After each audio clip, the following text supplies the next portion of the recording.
Assalamualaikum warahmatullahi wabarakatuh. Salam sejahtera bagi kita semua. Puja dan puji syukur kehadirat Allah Subhanahu wa Ta'ala, yang mana kita masih diberi kesehatan, umur panjang, dan diberi rezeki yang melimpah. Ketemu lagi di channel SG Angler 21 yang memuat tentang memancing, sejarah, dan ramalan yang kami rangkum. Bagi sahabat yang baru menemukan channel ini, dukung channel kami dengan menekan tombol like, komen, dan subscribe. Dan jangan lupa getarkan nada loncengnya, agar sahabat mendapatkan notifikasi video saya yang terbaru.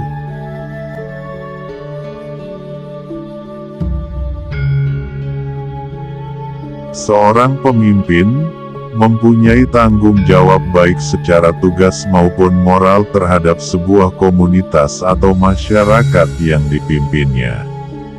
Dalam prosesnya, banyak hal yang melatar belakangi terbentuknya seorang pemimpin.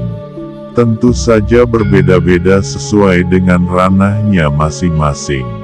Mulai dari tingkat kepemimpinan yang paling kecil, misalnya keluarga, sampai yang lingkup yang lebih luas lagi seperti dalam tata kelola sebuah negara. Dari semua itu ada satu hal yang pasti dan menjadi keinginan semua orang, yaitu adanya seorang pemimpin yang adil.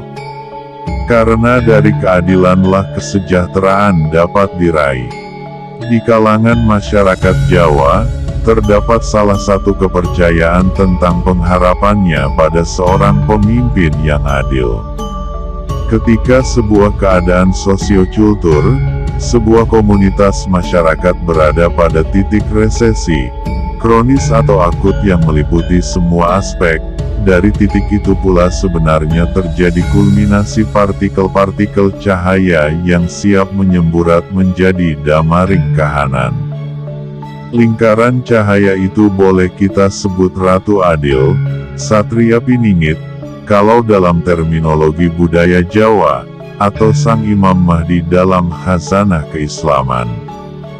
Menurut sebagian orang ngerti, sebutan orang yang linui atau kejawen, meramalkan bahwa untuk sampai pada hal tersebut harus melalui sebuah proses yang dalam pewayangan disebut dengan perang berubuh.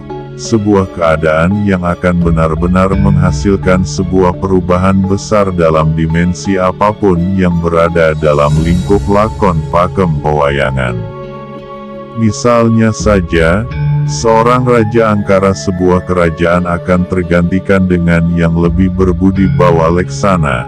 Seorang ksatria yang telah purna lelana berata didaulat menjadi raja, seorang raja tua yang lengser ke Prabon, menjadi Brahmana atau menjalani kehidupan yang menjauhi urusan duniawi dan hanya mempersembahkan jiwa raganya kepada Ingkang Murbeing Dumadi, dan lain sebagainya.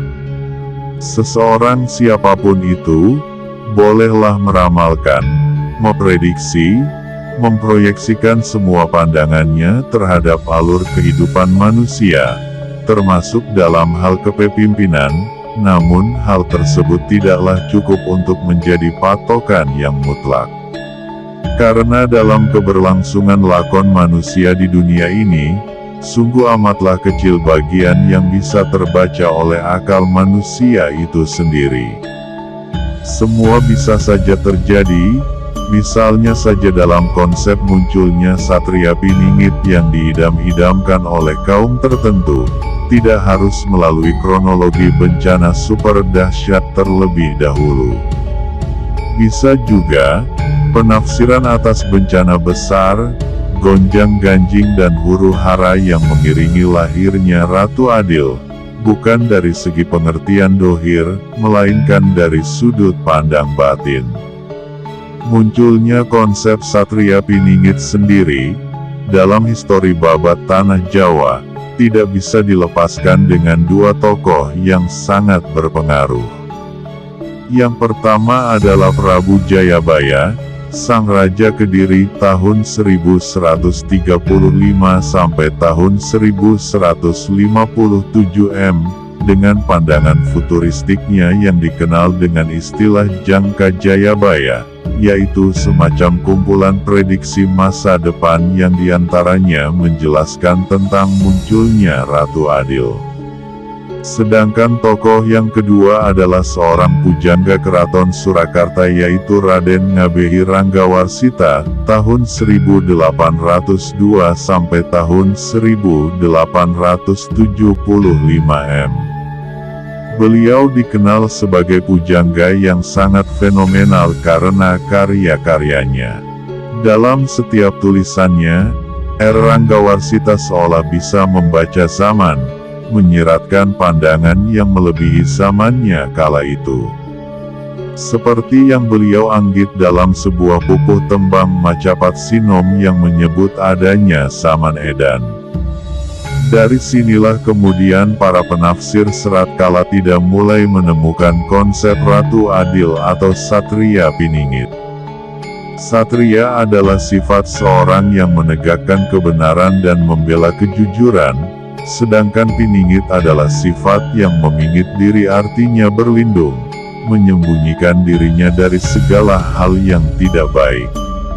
Satria Piningit adalah seorang pemimpin yang bisa manunggaling kalau dalam penafsiran konsep kepemimpinan, bisa dimaknai sebagai ia yang bisa menjaga mandat dari rakyatnya sebagaimana ia menjaga amanah dari Tuhan yang menjadikannya khalifah fil ardil, sehingga ia tidak akan mungkin berani menyakiti rakyat karena sama halnya dengan mencederai ketaatannya kepada Tuhan.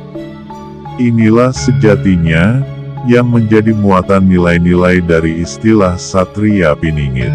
Siapapun orangnya, kapanpun saatnya, dan bagaimanapun kedatangannya, tidak akan menjadi masalah. Yang penting ia memiliki kecenderungan selain dekat dengan rakyat, dekat pula ia dengan Tuhannya. Demikianlah ulasan admin kali ini. Wassalamualaikum warahmatullahi wabarakatuh.